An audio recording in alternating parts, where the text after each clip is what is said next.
အလုပ်ကိုကြာအောင်လုံနေ9နှစ်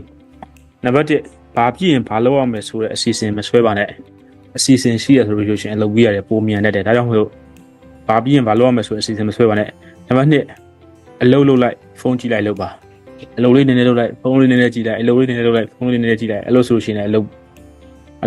တော်တော်မပြီးတတ်ဘူးနံပါတ်3အလုပ်တွေအများကြီးတပြိုင်တည်းလုပ်ပါဟိုဟာလုပ်လိုက်ဒီဟာလုပ်လိုက်ဟိုဟာလုပ်လိုက်ဒီဟာလုပ်လိုက်နဲ့အလုပ်တွေအများကြီးတပြိုင်တည်းလုပ်ပါနံပါတ်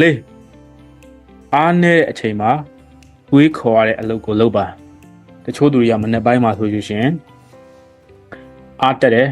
အချိန်မှာတိတ်ရေးမကြီးတဲ့အလုပ်တွေကိုလုပ်ပါအားနည်းနေတဲ့အချိန်မှာလုံးဝအရေးကြီးတဲ့လူရခေါ်ရတဲ့အလုပ်တွေကိုလုပ်ပါအဲ့လိုလုပ်တယ်ဆိုရှင်လည်းအလုပ်တွေပြည့်ဝရောက်တော့ပိုကြားရတယ်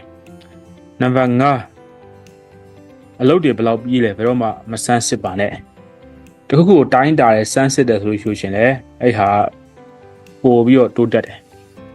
ငါအလုပ်တွေဘယ်လောက်ပြီးလဲဘယ်လောက်မပြီးလဲအဲ့လိုတိုင်းတာဆိုရှင်အလုပ်ပို့ပြီးပြီးသွားတယ်ဒါကြောင့်မလို့ကိုယ့်ရဲ့အလုပ်ကိုဘယ်တော့မှပြန်ဆန်းစစ်တဲ့အလေးချက်မလုပ်ပါနဲ့โอเคအဲ့တော့ဒီ9ခုလုပ်တယ်ဆိုလို့ရှင်တော့ဘာပဲလုပ်နေနေပို့ကြစီမှာပါအဲ့တော့ဒီ9ခုတွေကတစ်ခုမှညှိနေရှယ်ဆိုရှင်ကွန်မန့်မာရေးတော့နော်ထက်ထည့်ချင်တာရှယ်ဆိုလို့ရှင်လည်းကွန်မန့်မာရေးတော့ပါ